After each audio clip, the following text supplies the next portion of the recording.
Hello everyone, welcome to this walkthrough of the new Commons CV feature. You'll see right here I've just logged in to a test account on the Commons. There's a little red tag at the bottom right corner there, which is just indicating our test site. You won't see that when you log in, but you will see a couple of new callouts for the CV feature that we just released. Over in the left-hand sidebar, there's a Create CV New tag. There's a big header there at the bottom, or call out graphic for creating your public CV.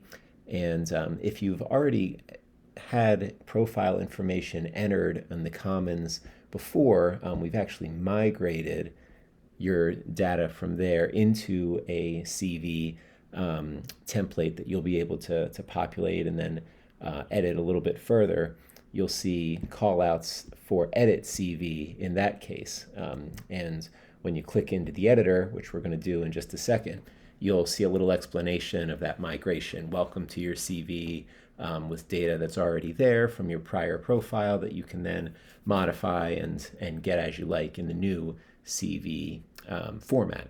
But what we're going to look at right now is if we're starting fresh and click into the editor from that create a CV or whichever call out and get to this modal. Welcome to your CV, starting from a blank slate. There's a little bit of advice here and tips on how to get started, but we're about to walk through that here step by step. So I'm just going to X out of this modal for now and go right into the editor, which is the Gutenberg WordPress editor or block editor that we're excited to be using here. It's a key part of the new version of WordPress that the Commons is based off of. And basically what it is a way to enter your information onto the page in a way that's really similar to how it's going to look when it's published and viewable to everybody. So I can click anywhere on the page here. There's some placeholder or guidance text telling you what you're going to be editing or giving you suggestions about what you should put in. And in this, to save a little bit of time, I'm just going to paste some things in here and start building out the CV as we go. I'm going to add a little short bio here. You can see there's a bunch of different social links. You don't have to put in any of these or only a couple, and only the ones that you use will be shown. If you don't use any of them, then this entire line will be omitted. So I'm just going to add in a LinkedIn link, placeholder link for now, and let's do a Twitter link as well. Just clicking on the icon over here, pasting it in, hitting apply, and maybe I'll add an email address in that line for contact. Do a website address as well, right here. And I basically filled in the top section there very quickly, but I don't want to skip over this without talking about the visual elements that we have here up top that we're really excited about. You can see there's a button up here for adding a cover image. You can actually just choose from a list of Commons art banners, if you'd like, that are ready by default for you to add right away. Shout out to Ryan Seslow, a member of the Commons team and a really talented artist who made these for us. Or if you'd like, you can replace and start over with a custom uploaded header from your desktop, from your files that you have ready to go. Here's one that I pulled for the video. I'm going to let that upload. You could even add a caption or credit if I wanted to put a little bit more information about where that image came from. You can see that right here. And over here is my profile image. I can add a picture of myself. I can add some other abstract image if I'd like. This is one that I pulled before we started. Drop that in to have two really nice complementary images up top that, as you can see, are really catching the eye and building this out as a full-featured landing page. Now there's another section across the bottom or along the bottom half for all of your experience, credentials. We have a bunch of sections here that are included as suggestions, but you can always add more or rearrange, which I'll show you how to do in a second. I'm going to add some education details here to build out this section.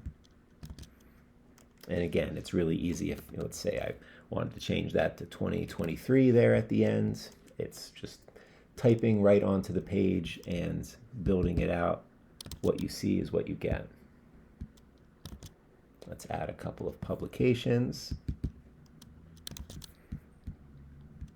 And I want to show you the positions block, which is a little bit different. It's actually a series of fields that you enter in using CUNY campuses. So if I wanted to say that I have a position at the CUNY Graduate Center, I'm in the, let's say, psychology department, and I'm an adjunct professor.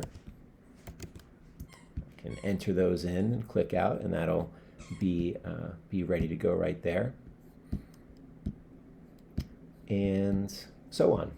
So I'm not going to take up too much time here. I am going to remember to go up to the top and click Save Draft so that my CV is saved. I haven't published it yet. We'll do that in a second just to make sure we're pretty happy with how this looks before we send it out for everyone to see. I did want to show you this feature also at the top, this little toggle for the list view. This is another cool aspect of the block editor where you can actually call up a sidebar here that shows the structure or the hierarchy of the different blocks in the editor, all in kind of an easy to scroll through view. So I clicked on my name, my title here, and you can see on the left it's opening up the actual block within the hierarchy that applies to. If, let's say, I wanted to add a second title on most blocks that don't have a lock next to them, which means they're kind of a little bit more free form, have some more options attached to them, I could actually duplicate that block, and I could add another title here if I wanted to. I could remove a block entirely. Let's say I didn't want to have a website listed on my CV. I'm going to just take that section completely out. That's gone now. Maybe I change my mind.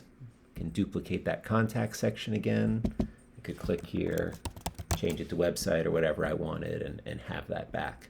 Then, of course, if I change my mind on anything as I'm making these editing, there's an undo button.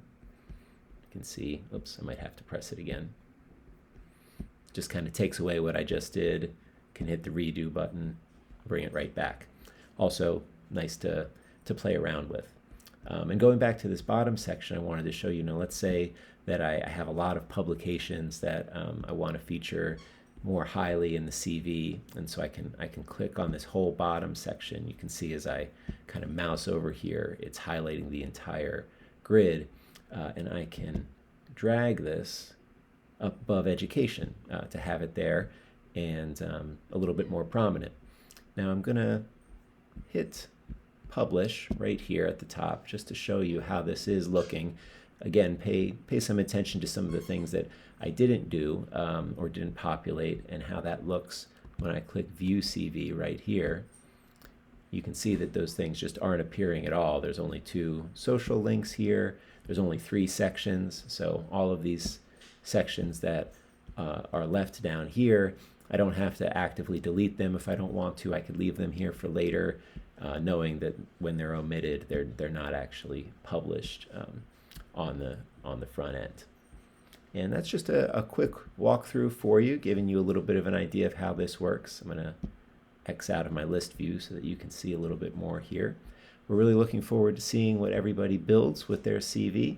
And don't forget to check out our documentation and use the Commons help site if you have any further questions.